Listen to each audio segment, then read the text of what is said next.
is because I think what you have is you have a lot of people on the fence. And I don't know if the new incentive is the only thing that's going to get them off the fence. But there's some of these other things that we're speaking about that is really probably holding folks back. Because even if you didn't have the new incentive, it just would be, why does it make, different question. Why does it make sense for me to pay X amount of dollars to get off the grid and get solar panels on? And this is where we go to, and you help me out with this. You have where you have to buy solar panels. You have where you have to lease solar panels. You have when you have PPA, which is power purchase agreement. That these three different type of purchasing.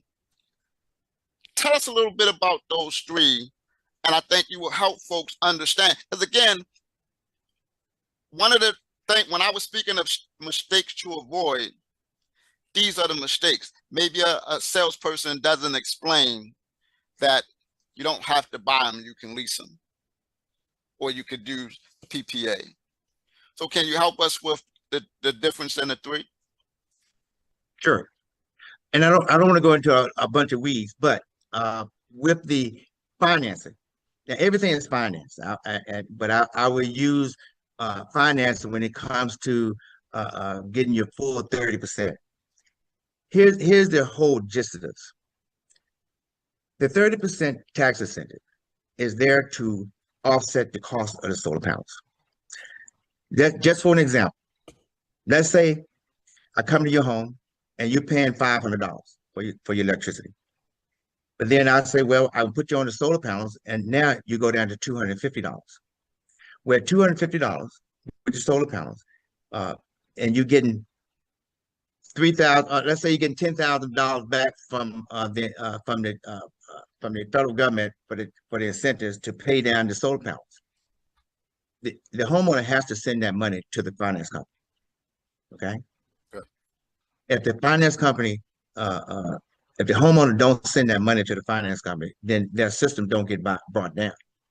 Which means instead of paying $250, they might pay $275 or $300.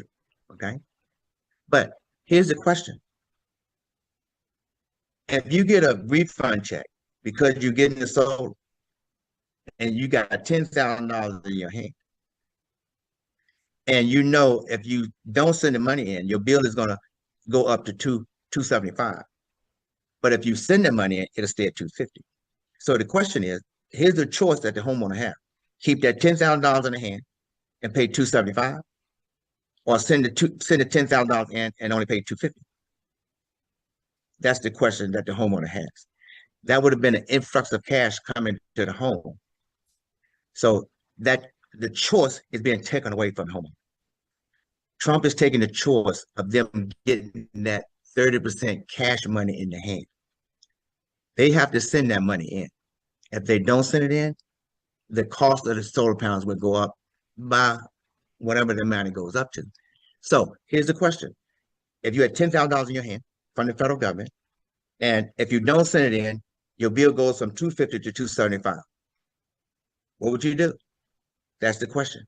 So that's the lease option, okay? I mean, the finance option. The lease option is the PPA, which is purchase power agreement, and then the actual lease. The lease and the purchase power is sort of the same. It's just that with a PPA, you purchase the power at a lower rate.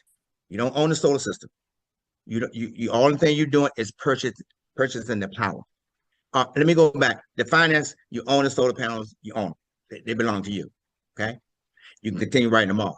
But the PPA, if you got that $10,000 that's coming to you from the federal government, you won't have a choice. The federal government the finance company is going to take it automatically. So the choice is gone. This is where the choice come in at. If a person right now, if they have, they want to finance their solar panels, they can finance them, get that 30%. That 30% will come to them